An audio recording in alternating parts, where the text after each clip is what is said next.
زما د خپل دیر عوامو ته دا اهم پیغام ورکوم چې د بجلۍ څومره جمله مسایل دي، خلک په تکلیف کې دي، د چا وربیلینګ مسلې وي، د چا نور داسې مسلې وي چې جرمانه ده پکې، بل زه نشم جمع کولی، په دې کې پلانکۍ مسله ده او هغې ته رکاوټ دی. نو زمونږ د دفتر دروازې الحمدلله په هفته کې صرف د اتوار په ورځ باندې آفس بند وي، نور د هفتې په ورځ هم کھولا وي. نو که چا داسې اهم مسلې وي د وربیلینګ د بجلۍ د بیل کې چې کوم رکاوټ هغې ته وي چې دا زه نشم جمع کولی، نو رابطه هم کولی شي، دفتر ته هم راتلی شي. او زمونږ خو دا خواهش دی، دا کوشش هم دی چې د صارف په ډور سټپ باندې دا د دې مسله حل کړی شو. خو که چېرې بیا هم پاتې شي نو دفتر دروازې کولاو دي هر ټایم، او موږ د خدمت د جذبې نه سرشار یو چې د دې د مسلې حل شي او د بجلۍ بقایجات چې څومره دي دا بر وخت جمع شي.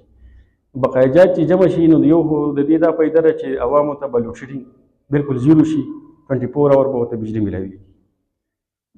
بله فایده دا ده چې دا صارف وربیلینګ موږ به دا کوشش کوو چې نیکسټ ټایم د دې باندې داسې وربیلینګ ونه شي چې دې ته بیا رکاوټ راشي. موږ ورسره فول کوآپریشن کوو، خو د دې باوجود زموږ دا پیغام چې دوی واورېده او دوی خپله مسله ټایملی حل نه کړی شوه او بیا یو لاینمین لاړ شي او هغې نه ډسکنیکشن کوي په کونډه کې. کونډه خو موږ ایډوانس مخکې پیغامونه ورکړي چې خپلې کونډې هم لرې کړي، خو که چېرې دا کونډه لرې نه کړي او بیا زموږ لاینمین ډاټا یې ور لرې کړي نو په هغې باندې نه جرمانه شته، هغې سمبې نشته.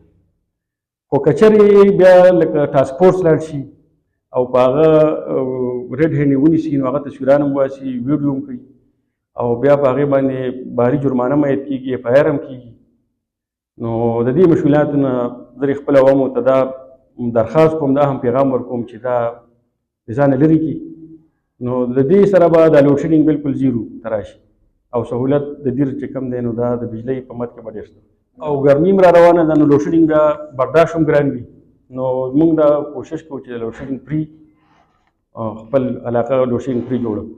نو په دې کې دا مشکلات دي چې کونډه ده او بقایجات دي، نو چې دا عوام په خپله باندې زموږ سره هیلپ وکړي، کونډې رضاکارانه ته ور لرې کړي او بقایجات جمع کړي، نو انشاءالله تعالی لوډ شیډینګ به فري. علاوه موږ چې مخکې کوم هم پیغام ورکړو چې چاته څه مشکلات دي موږ پولي کچهریانو هم پروګرام شته، ویلیج ټو ویلیج، انشاءالله په هغې کې خپل مسله حل کړي. او که نه دفتر ته خو هر ټایم راتلی شي. باوجود د دې چې بیا کله ټاسک فورس او کمپین چالو شي او یو کنزیومر زموږ صارف په بقایجاتو کې ګیر شي نو په هغې بیا باري جرمانې دي، ایف آی آر هم دی او ریاست دې وخت کې ډېر مشکلاتو مخامخ.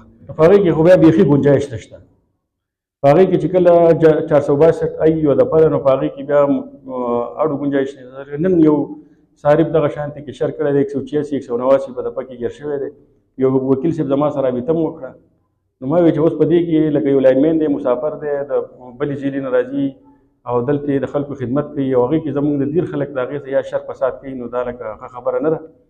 او دغه صارف چې کوم دی نو دا نور ټول صارفینو ته چې دا د کوم د لرو نه چې کوم زموږ امپلای دي او دلته ډیوټي کوي، نو بیا چې څوک ورسره شر وکړي نو اکثر بیا درخواست ګرځوي او زموږ بالا افسرانو ته وړي وایي چې زه دیر کې ډیوټي نشم کولی او به زه به ترې ملګري کوم ښکته به کوم. نو زموږ الریډي امپلای ډېر کم دي، د صارفینو خدمت پوره نشي کېدی.